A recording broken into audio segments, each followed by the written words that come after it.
نائیڈو صاحب کے نائب صدر اور ہمارے مہدی صاحب، دوسرے حضرات جو یہاں بیٹھے ہوئے ہیں، اور یہ جمع غفیر لاکھوں آدمی جو آئے ہیں جمعیت علماء کی دعوت پر، میں جمعیت علماء کے ان ورکرز اور آئے ہوئے مہمانوں کا دل کی گہرائیوں سے شکریہ ادا کرتا ہوں۔ جن لوگوں نے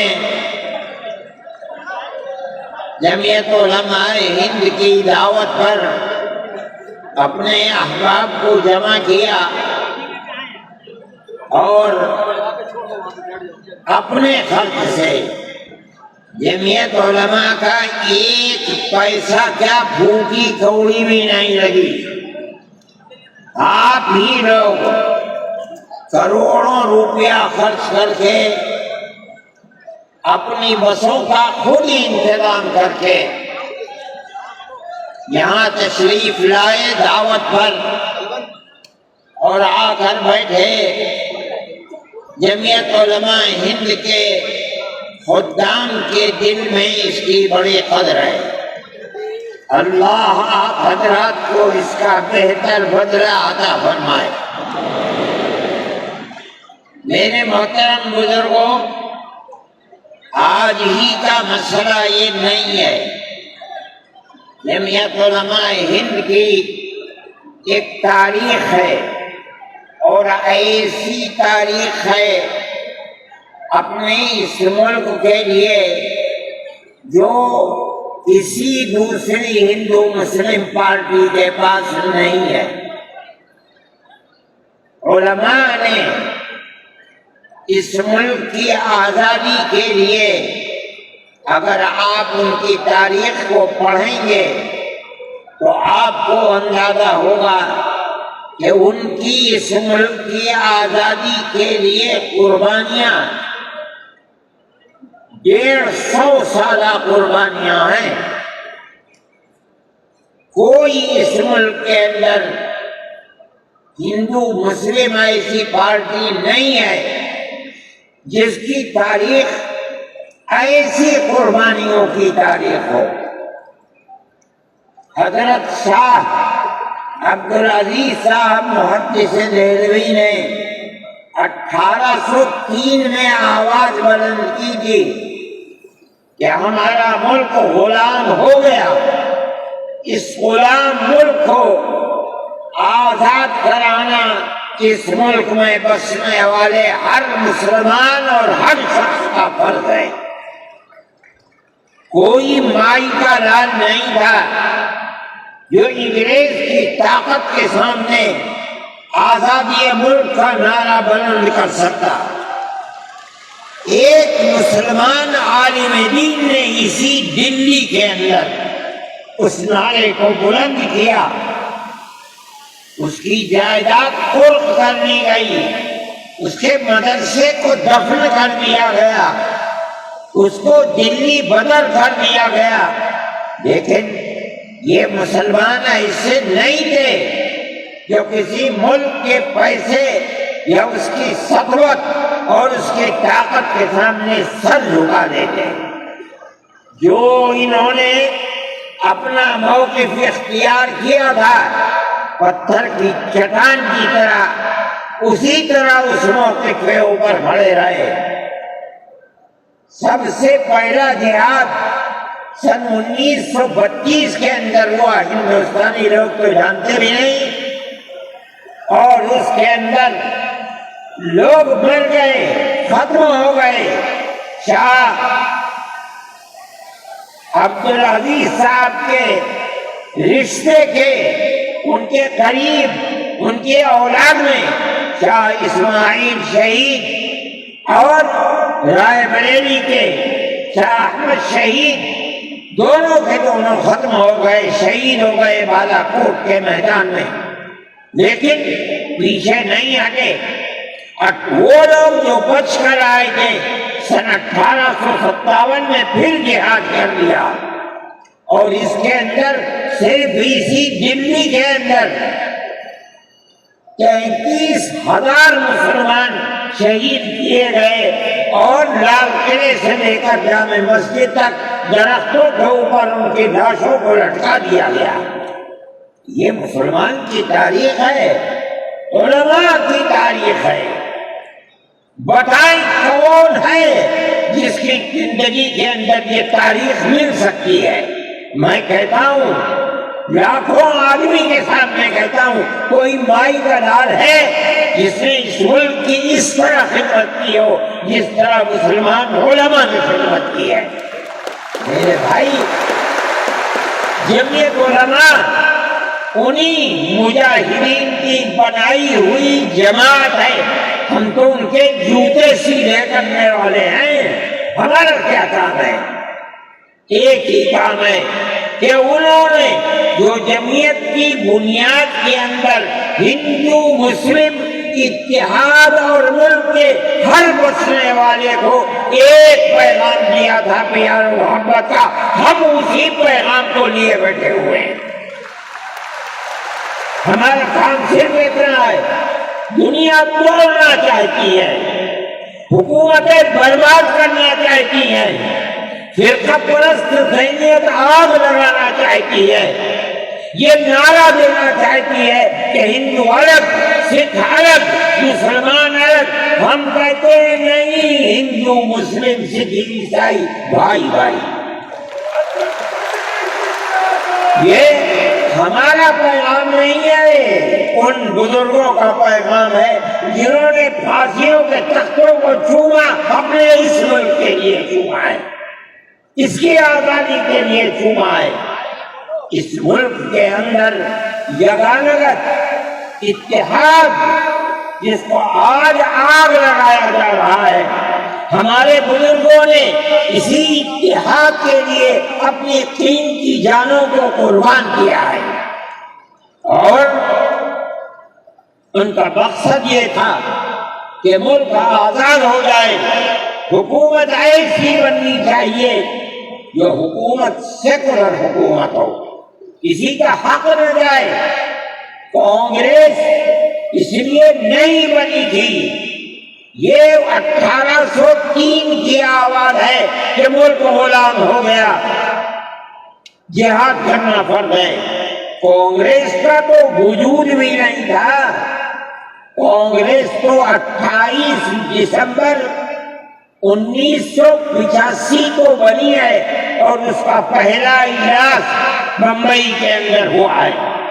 آپ لوگ سمجھیں اس کو، کانگریس ملک کو آزاد کرانے کے لیے نہیں بنی تھی، کانگریس کی تجویز موجود ہے۔ وہ کہتے ہیں کہ ہندو مسلم ملک کے بسنے والوں کی اس جنگ و جدال سے دو جہاد، سن 32 کا 1857 کا، اس جہاد کے نتیجے میں جو برطانیہ کی حکومت اور ہندوستان کی حکومت میں دوری پیدا ہو گئی ہے، کانگریس کا مقصد تھا کہ اس دوری کو ختم کر دیا جائے، ملک کو اپنے گردن سے زنجیر غلامی کی نکال کر توڑ دیا جائے۔ کانگریس کا مقصد نہیں تھا۔ میں آپ سے کہتا ہوں یہ بات ہے، اور کانگریس کی تجویز میں موجود ہے، کوئی اس کی تردید نہیں کر سکتا۔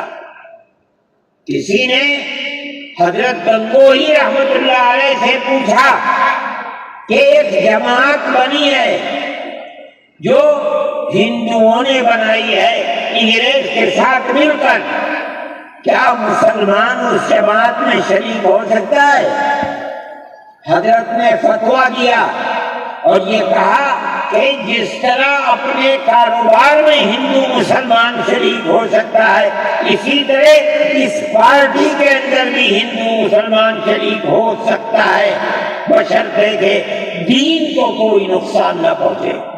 اس فتوے کا نام ہے نصرت الابرار، جو پرانی نوعیت مکتبے ہیں، لائبریریاں ہیں، یہ آج بھی وہاں موجود ہے۔ یہ صرف فتویٰ نہیں ہے، یہ اس لیے ہے کہ یہ اشارہ ہے کہ مسلمانوں کو کانگریس کے ساتھ شریک ہونا چاہیے اور کانگریس کے اس نظریے کو بدلنا چاہیے۔ کانگریس کے اندر مستقل غلامی کی زنجیر کو توڑنے کے لیے اور انگریز کے ساتھ جہاد کرنے کے لیے تیار کرنا چاہیے۔ مسلمان جوق در جوق اس کے اندر شریک ہوئے، کانگریس کے اس نظریے کو بدل دیا اور کانگریس کو ملک کی آزادی کے لیے کھڑا کر دیا۔ یہ مسلمان کا، علماء کا، جمعیت علماء کا کردار ہے۔ کوئی مانے نہ مانے، تاریخ میں لکھی ہوئی چیزیں ہیں، ہم سے پوچھے ہم وہ تاریخ میں لکھی ہوئی چیزیں دیں گے۔ ہماری تاریخ کو مٹا دیا گیا۔ وہ طبقہ جو آج ملک کے اندر اسلام اور مسلمانوں کو دفن کرنا چاہتا ہے، وہ ہماری تاریخ کو دفن کرنے کے اندر کامیاب ہو گیا، مگر ہم کہتے ہیں کہ ہماری تاریخ ہے۔ میرے بھائی، ملک اسی طرح چلتا رہا، جیسے جیسے آزادی قریب آتی رہی، جمعیت علماء ہند وہ تنہا ایک جماعت تھی جو برابر موتی لال نہرو، جواہر لال نہرو، گاندھی جی سے یہ بات کہتی رہی کہ ہمیں ضمانت دو، ہم 143 سال ہیں، ہماری زندگی جہاد کی زندگی، ہمیں یہ ضمانت دو کہ ملک آزاد ہوگا تو اس کا کردار سیکولر کردار ہوگا، دستور سیکولر دستور ہوگا، جس کے اندر ہندو، مسلمان، سکھ، پارسی، عیسائی ہر ایک کو اپنے مذہب کے ساتھ جینے کا ہوگا اور حکومت کا کوئی مذہب نہیں ہوگا۔ ہمارے پاس تجویزیں موجود ہیں، برابر ہمیں مفتی کفایت اللہ صاحب جو جمعیت علماء کے اس وقت صدر تھے، نام لے کر ان کے پاس موتی لال نہرو، گاندھی جی، یہ لوگ اپنی ورکنگ کمیٹیوں کی تجاویز بھیجتے ہیں، مفتی صاحب کرم فرما، مفتی صاحب یہ ہے کہ ہمارا ملک جب آزاد ہوگا ہم گارنٹی دیتے ہیں کہ ملک سیکولر ملک ہوگا۔ اس کا کیا مطلب ہے؟ ہمارا کردار، ہمارا مذہب، ہمارا وقت، ہر چیز آزاد رہے گا، مسلمان جس طرح چاہے گا اپنی زندگی گزارے گا، اپنے مذہب کو سینے سے لگا کر زندگی گزارے گا۔ میں یہ بات صرف ہوائی نہیں کہہ رہا ہوں، آپ غور سے اس تحریر کا ایک ایک لفظ سنیں۔ ہری پور ضلع سورت کا اجلاس عام جو 19، 20، 21 فروری 1938 میں 47 میں ملک آزاد ہوا، یہ اجلاس 1938، اس سے بھی 9 سال پہلے، یعنی آج کے مقابلے میں 80 سال پہلے یہ اجلاس ہوا تھا۔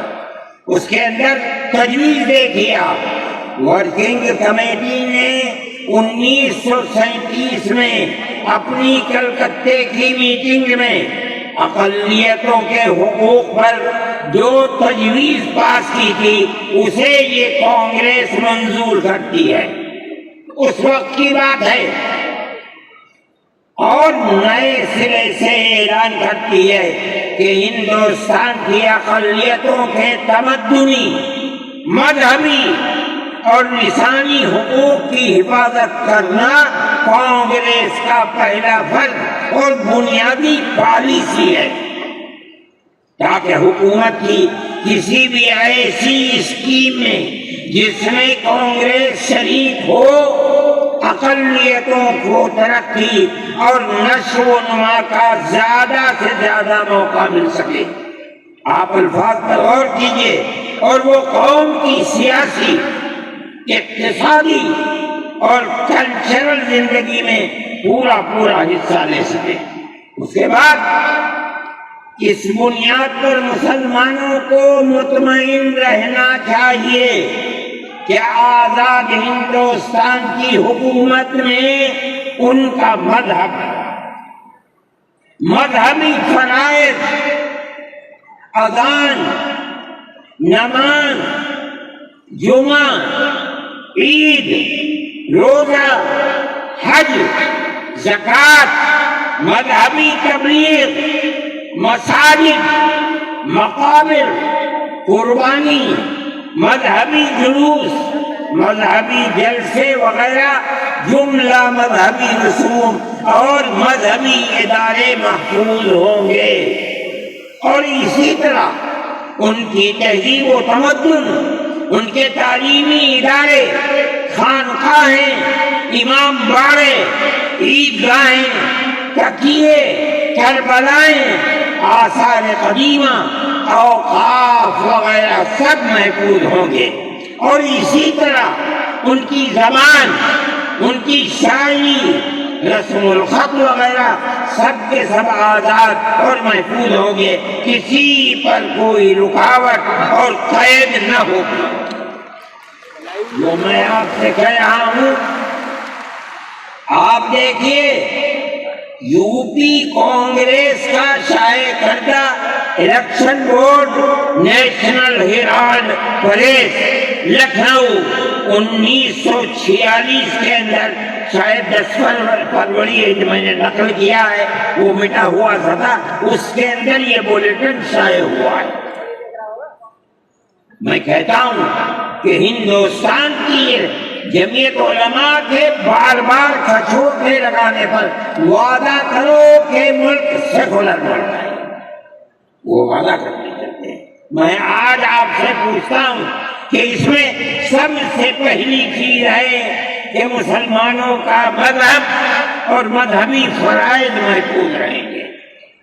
آج میں پوچھتا ہوں، ملک کی آزادی کو 70-80 سال ہو رہے ہیں، بتائیے کیا محفوظ ہے مسلمانوں کا؟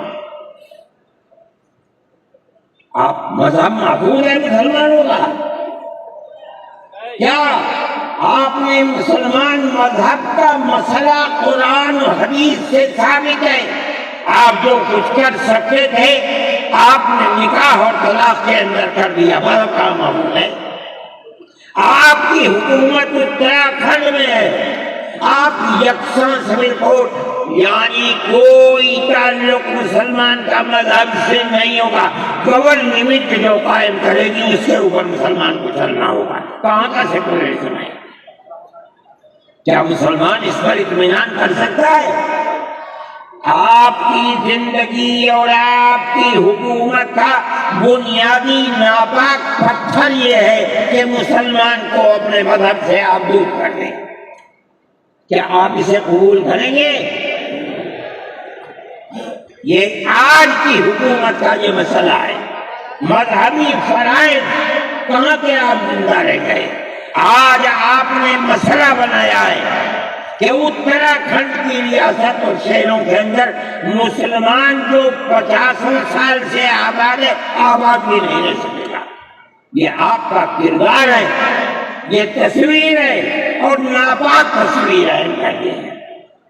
اس تصویر کو آپ پیش کر رہے ہیں، یہ تصویر سیکولر دستور کی تصویر نہیں ہے۔ ہمارا آج کا یہ کنونشن سیکولر دستور کی حفاظت کے لیے کہاں ہے؟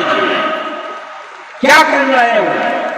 اس ملک کو، ملک میں رہنے والوں کے لیے جہنم بنا رہے ہو۔ جمعیت علماء اس کو قبول نہیں کرتی۔ ہم تو کہہ رہے ہیں اس بات کو، کسی کی زبان اٹھتی ہو یا نہ اٹھتی ہو، لیکن ہم کہتے ہیں کہ جو ہو رہا ہے وہ ملک کو آگ لگانے کے لیے، دستور کو آگ لگانے کے لیے ہو رہا ہے۔ جمعیت علماء اسے قبول نہیں کرے گی۔ اگر جمعیت علماء نے اس بدترین حکومت جو یہ کہتی تھی کہ ہماری حکومت میں سورج نہیں ڈوبتا، جمعیت علماء نے کبھی اس کے سامنے سر نہیں جھکایا، اس کے بعد ہم کس کے سامنے سر جھکائیں گے؟ ہمارا سر صرف ایک اللہ کے سامنے جھکتا ہے اور کسی کے سامنے نہیں جھکتا۔ میرے بھائی، آپ ایک اس کو لیتے ہیں، میں کہتا ہوں اے کیا بیٹھا، آپ کیا کہتے ہیں؟ اس کے اندر جہاں ہے وہاں اسی طریقے سے اوقاف وغیرہ سب محفوظ ہوں گے۔ اوقاف محفوظ ہیں، یہ آپ کے سامنے حضرت مولانا بیٹھے ہوئے تقریر کی ہے، اوقاف کو ہڑپنا چاہتے ہیں۔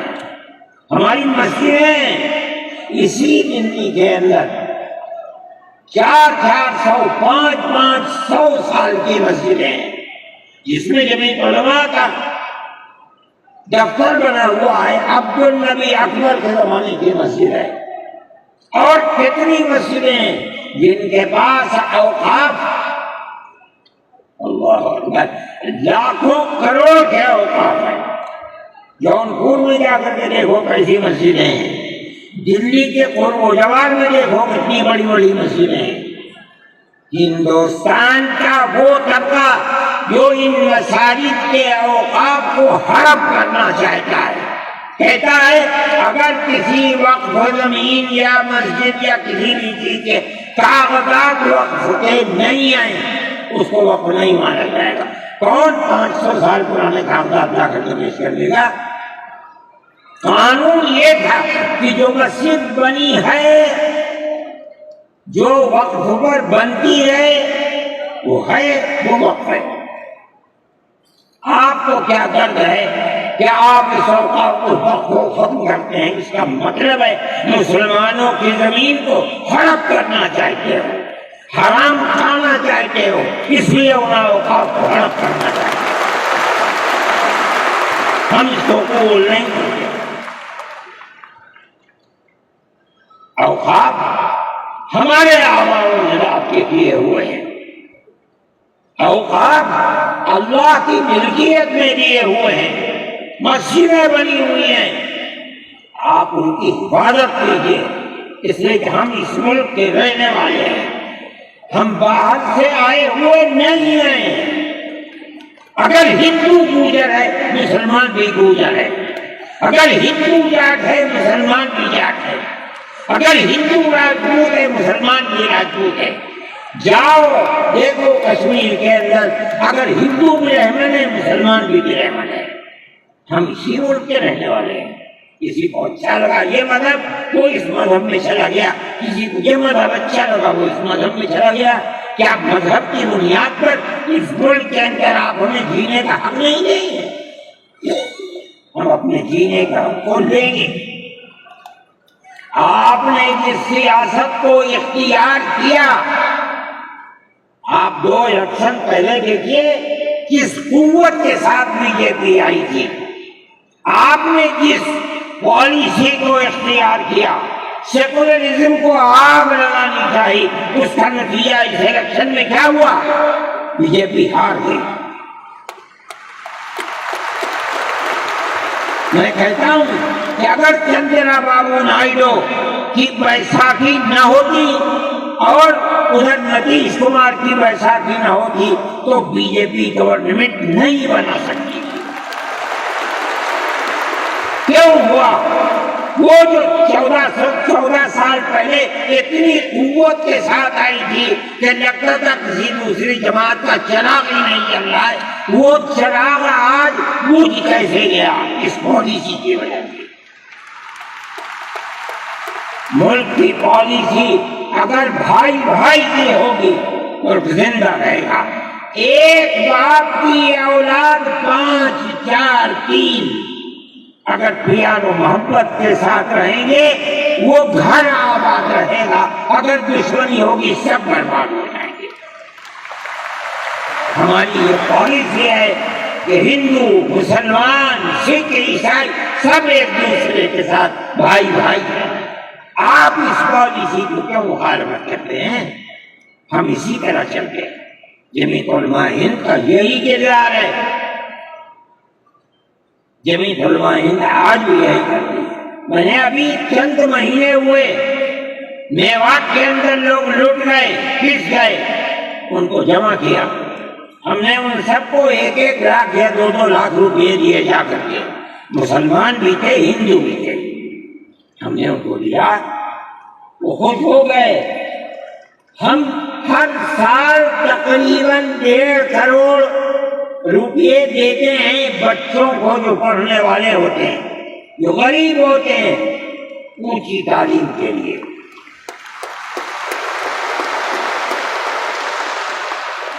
اس کے اندر مسلمان بچے بھی ہوتے ہیں، ہندو بچے بھی ہوتے ہیں۔ جمعیت علماء ہر ایک کی مدد کرتی ہے، پڑھیں، ملک کے لیے کام کریں۔ میں جا رہا تھا ایک مرتبہ بنگلور سے سوار ہوا، مجھے جانا تھا سوئٹزرلینڈ، ایک میٹنگ تھی وہاں سعودی عرب کی، سوئٹزرلینڈ کے اندر۔ میں جب گیا جہاز کے اندر صبح ہوئی تو میں نے چائے وائے پی، میرے پاس جو پائلٹ تھا چلانے والا وہ آیا، میرا شکریہ ادا کرنے لگا، آپ نے بڑی محبت کے ساتھ۔ میں نے سوچا کیا بات ہے، کیا کہا کیوں؟ کہنے لگے کہ مجھے اس جگہ تک پہنچنے میں جمعیت علماء اگر مدد نہ کرتی میں نے کچھ کر سکتا۔ مجھے حیرت ہو گئی کہ کیا بات ہے یہ، ہم ہر ایک کی مدد کرتے ہیں۔ کیرلا کے اندر سیلاب آیا، لوگ لٹ گئے، مر گئے، ہم نے مکانات کی مرمت کی، ہم نے مکانات کو اثر نو بنوایا بھی، میں نے چابیاں بھی دی اور تمام میڈیا نے اس کو دکھلایا۔ ہندو بھی تھے، مسلمان بھی تھے، ہندو عورتیں بھی تھیں جن کے ہاتھ میں میں نے چابی دی ہے۔ جمعیت علماء کا یہ کردار ہے۔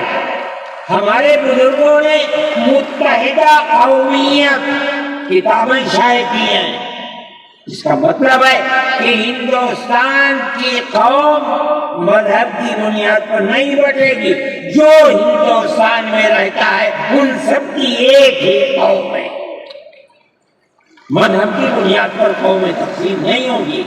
یہ ہمارا کردار ہے، ہم اس کردار پر زندہ ہیں اور اسی پر چلتے ہیں۔ صحیح ہے، یہ ملک کے اندر جو پالیسی چل رہی ہے کہ ان کو مار دو، ان کو گرا دو، ان کو، آسام کے اندر یہ پالیسی آج سے نہیں سن 12 سے چل رہی ہے۔ جمعیت علماء تنہا جماعت ہے ملک کے اندر جو آسامیوں کے مسائل کو جانتی ہے۔ یہاں سے رہنے والے، ان کی زبان اور ہے، ان کا کلچر اور ہے، بہت دور ہے، دنیا کے آخر میں رہتے ہیں، کون جانتا ہے ان کے مسائل؟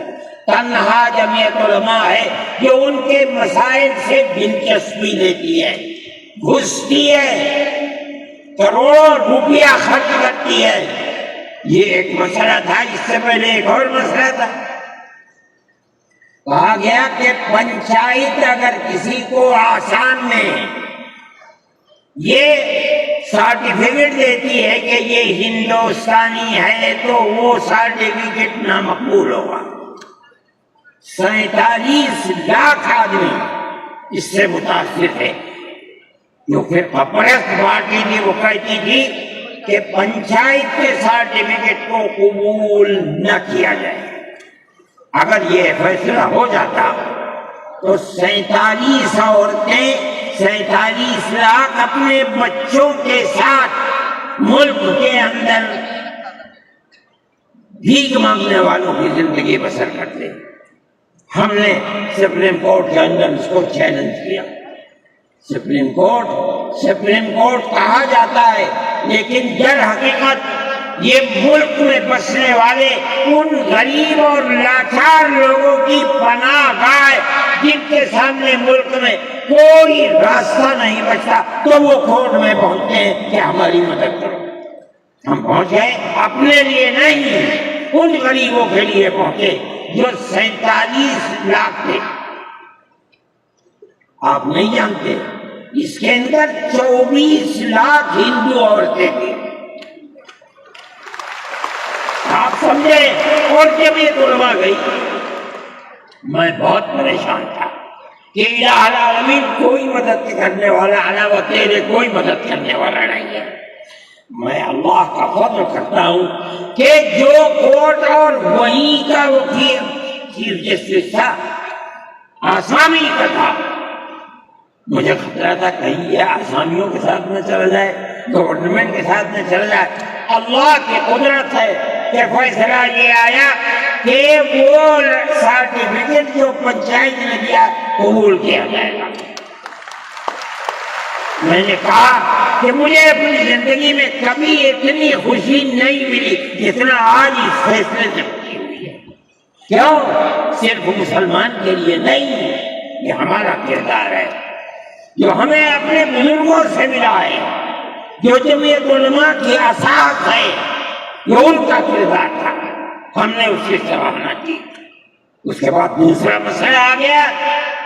دیکھیے سمجھیے مسئلے کو, سارے ہندوستان کے اندر قانون یہ ہے کہ جو سب سے پہلی مردم شماری سن 47 میں ملک آزاد ہوا, سن 51 کے اندر پہلی مردم شماری ہے.